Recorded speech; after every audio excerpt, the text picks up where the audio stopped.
So మరి director Rajamouli గారు మర్యాద రామన్న దగ్గర నుంచి RRR వరకు ఎన్నో హిట్ సినిమాలు అయితే తీశారు. మరి నేపథ్యంలో తన బెస్ట్ ఫిల్మ్ కి సంబంధించి ఒక క్లారిఫికేషన్ అయితే ఇచ్చినట్టు తెలుస్తుంది. మరి దీని గురించి డిస్కస్ చేయడానికి మనతో పాటు డాక్టర్ దుర్గా వడ్లమాని గారు ఇప్పుడు మనతో ఉన్నారు. నమస్తే మేడం. నమస్తే అండి మేడం. మరి డైరెక్టర్ రాజమౌళి గారి గురించి చెప్పాల్సిన అవసరం లేదు. ఆయన మర్యాద రామన్న దగ్గర నుంచి RRR వరకు ఎన్నో హిట్ మూవీస్ అయితే తీశారు. సో నేపథ్యంలో తన బెస్ట్ ఫిలిం కి సంబంధించి ఆయన ఒక క్లారిఫికేషన్ అయితే ఇచ్చినట్టు తెలుస్తుంది. ఏమంటారు మేడం దీని గురించి? అంటే విజయాలే తప్ప అపజయాలేరు కానీ ఒక డైరెక్టర్ ఎస్ఎస్ రాజమౌళి. అంటే రాజమౌళి ఈ రోజు అంతర్జాతీయంగా కూడా తెలుగు సినిమాని తీసుకెళ్ళటం జరిగింది. అంతర్జాతీయ స్థాయిలో ఆయన ఒక మంచి డైరెక్టర్ గా కూడా పేరు ప్రఖ్యాతలు సంపాదించుకున్నారు. RRR ఏదైతే ఉందో ఆ సినిమాలో నాటు నాటు పాటకి ఆస్కార్ అవార్డు రావటం కూడా జరిగింది. అంటే తెలుగు సినిమాలో ఎవరు ఊహించని సంఘటనలు వరుసగా సంభవించాయి. కాబట్టి ఇవాళ రాజమౌళికి ఏది ఆయనకి నచ్చిన సినిమా అనే ప్రశ్న ఇవాళ వచ్చింది కదా. చాలా రోజులుగా చాలా మంది అడుగుతూ ఉన్నారు. దానికి ఆయన సమాధానం దాటవేస్తూ వచ్చారు. మీరు అన్నట్టుగా మర్యాద రామన్న కావచ్చు, లేకపోతే RRR వరకు, అంటే బాహుబలి 2, RRR, ఇట్లా ఆయన చేసిన సినిమాలు ఏవి తీసుకున్నా కూడా అన్నీ కూడా హిట్లే. అసలు ఒక 1200 కోట్లకు ఒక సినిమా వెళ్ళటం అనేది మనం బాహుబలి ద్వారా చూసాం మనం. కాబట్టి అంటే ఒక సినిమా ఇన్ని కోట్లు సంపాదిస్తుందా, అది కూడా ఒక దక్షిణ భారత సినిమా, ముఖ్యంగా తెలుగు సినిమా అనేది ఒక అందరికీ ఒక ఆశ్చర్యం కలిగించే విషయంగా ఉండిపోయింది. సో అటువంటి బెస్ట్ డైరెక్టర్ కి నచ్చిన సినిమా ఏంటి అంటే ఆయన తీసిన సినిమాల్లో అనే ప్రశ్నకి ఎట్టకేలకి రాజమౌళి గారు నోరు విప్పడం జరిగింది. నాకు చాలా నచ్చే సినిమా నేను తీసిన వాటిలలో ఈగా.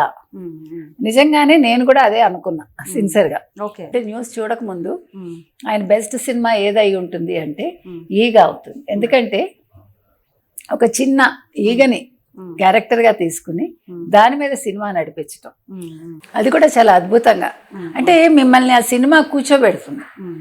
ఆ సినిమా చూస్తుంటే మనకు కథల బుద్ధి కాదు, నెక్స్ట్ టైం అవుతుంది, అంత చక్కగా తీశారు ఆయన. అంటే మేడం యాక్చువల్గా రాజమౌళి గారికి అయితే చూసుకుంటే ఆయన మూవీస్కి కానివ్వండి, డైరెక్షన్కి కనుక ఒక క్రేజ్ ఉంది బయట. అలాంటిది RRR లాంటి మూవీస్ కూడా గ్లోబల్ స్థాయిలో కూడా ఒక మంచి గుర్తింపును పొందాయి. సో ఈగానే ఎంచుకోవడానికి, ఈగానే బెస్ట్ మూవీ అని చెప్పడానికి రీజన్ ఏంటంటారు? అంటే ఆయన మర్యాద రామన్ తీశారండి. మర్యాద రామన్ అనేది ఒక గుమ్మానికి అవతల యువతల ఒక మనిషి జీవితాన్ని నిర్ణయిస్తుంది, అంతే కదా, మరణ శాసనం అది. అటువంటి సినిమా మర్యాద రామన్.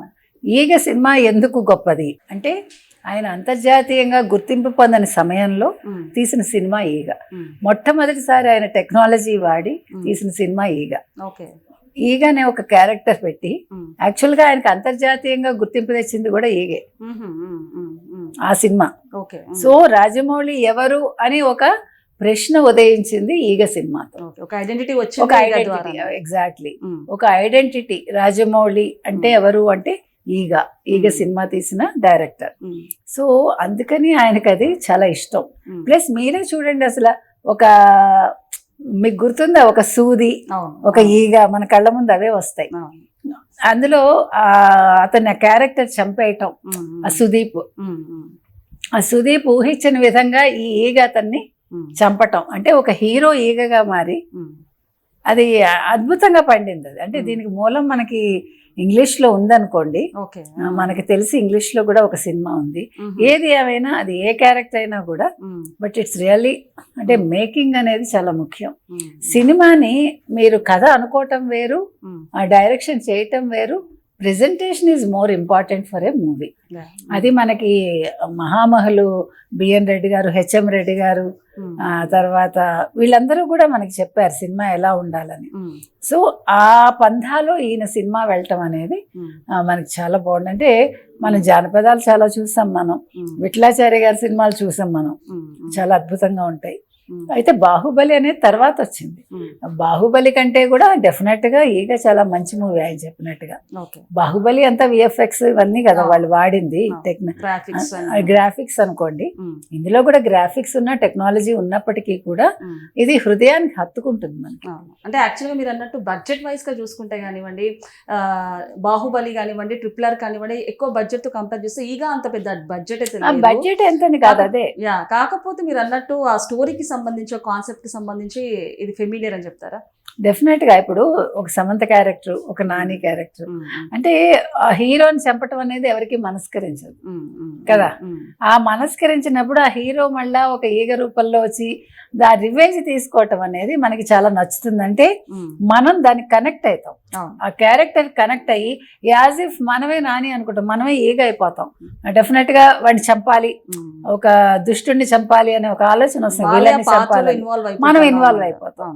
సో మీకు అక్కడ డైరెక్టర్ ప్రతిభ అనేది మీకు బయటపడుతుంది. అంటే మిమ్మల్ని ఇంప్రెస్ చేయగలిగారు డైరెక్టర్ తను చెప్పదలుచుకున్న దాన్ని మనలో చొప్పించగలిగాడు ఆ క్యారెక్టర్ ని. సో అక్కడ ఆయన సక్సెస్ అనేది అక్కడ ప్రూవ్ అయింది. కాబట్టి రాజమౌళి డెఫినెట్ గా ఆయన అంతర్జాతీయంగా గుర్తింపు తెచ్చుకున్నారంటే దానికి ఈగ కూడా ఒక కారణం కావచ్చు. ఆ తర్వాత ఆయన ఇంకా మలుచుకుని ఇంకా ఆయన ఆలోచనని బాగా విస్తృతపరుచుకుని పదును పెట్టి ఆయన ఈ సినిమాలన్నీ తీశారు. ఇంకా చాలా అద్భుతమైన సినిమాలు ఆయన తీస్తారని మనం ఎదురు చూస్తున్నాం. Okay madam, thank you.